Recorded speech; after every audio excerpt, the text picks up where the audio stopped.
दोडका आहे, वरचं सालपट काढून घ्यायचं. टमाटा बारीक चिरून घेतलेला आहे आणि शेंगा दाण्याचं कूट करून घेतलेलं आहे मी. दोडक्याचे असं बारीक बारीक काप करायचे. मध्ये असं मध्यभागी असं 2 भाग करायचे. भाग करून ना असं हे असं होतात, 4 भाग होते. ह्याच्यामध्ये शेंगादाण्याचं कूट, काळा मसाला व गरम मसाला घालून अद्रक लसणाचं पेस्ट, कोथिंबीर मध्ये घालून भरून करायचं.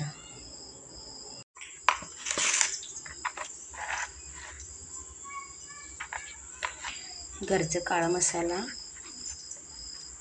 काळी चटणी थोडीशी वापरते कारण का लहान लेकरं आहेत त्याच्यामुळं.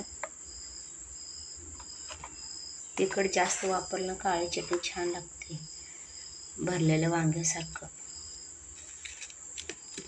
कोथिंबीर वरनं टाकलं तर पण चालतंय बारीक चिरून. ह्याच्यामध्ये आता मी भरून घेणार आहे दोडक्याच्या ह्याच्यात. सगळं पोटामध्ये ते जरा पोट हे करून चिरलेलं ह्याच्यात.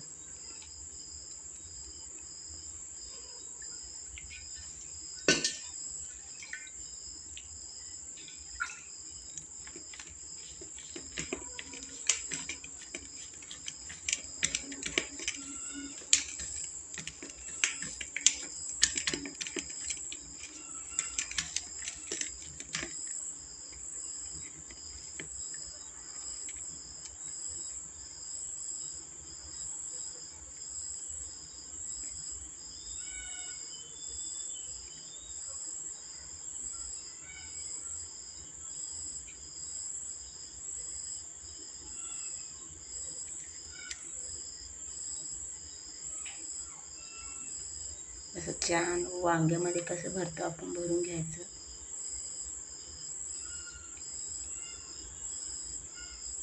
असं छान भरून घ्यायचं.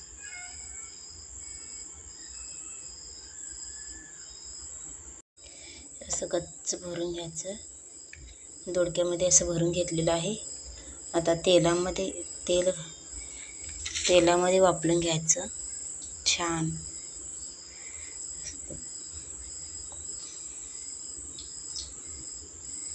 कढईमध्ये तेल घातलेलं आहे फोडणीसाठी. थोडंच पडल्यामुळे थोडंसं घालणार आहे तेल.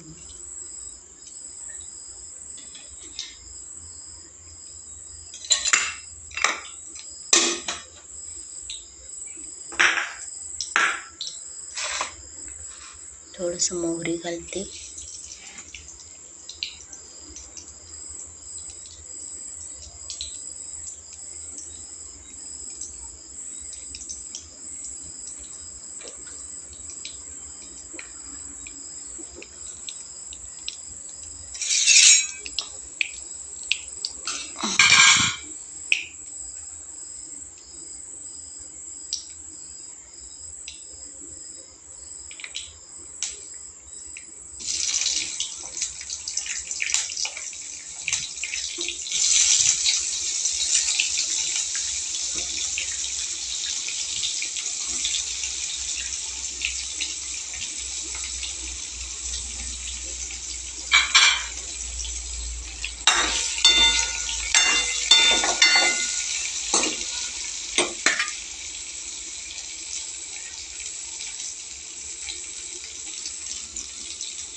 दोडका मऊ झाला ना टमाटा घालायचा आणि टमाटा घालायचा आणि कोथिंबीर घालायचं.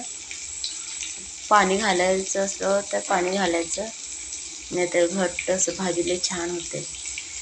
तर चपाती सोबत किंवा भाकरीसोबत खायचं.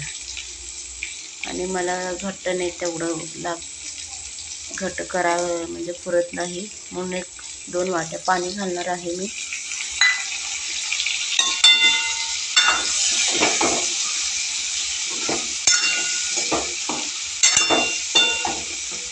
ठीक आहे.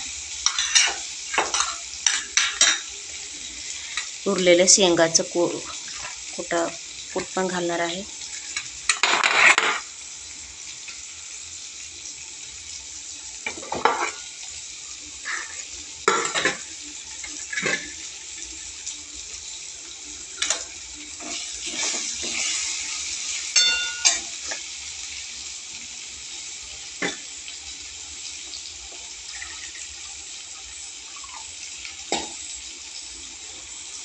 दोन वाट्या पाणी घालणार आहे, कारण का आम्हाला पातळ लागतं.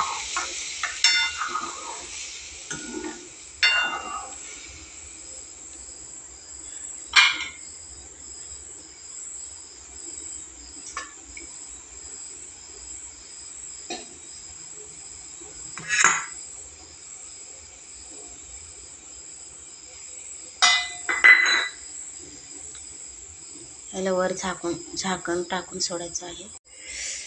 शिजतानाच बारीक कोथिंबीर घालायचं, कारण का कोथिंबीराचं कस त्यात उतरतं, छान लागतं कोथिंबीराचं. वरून टाकल्यावर तेवढं छान लागणार नाही, कच्चं लागत आहे, चांगलं लागत नाही.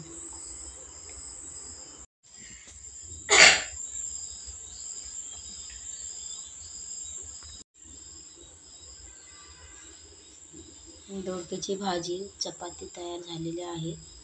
या जेवायला.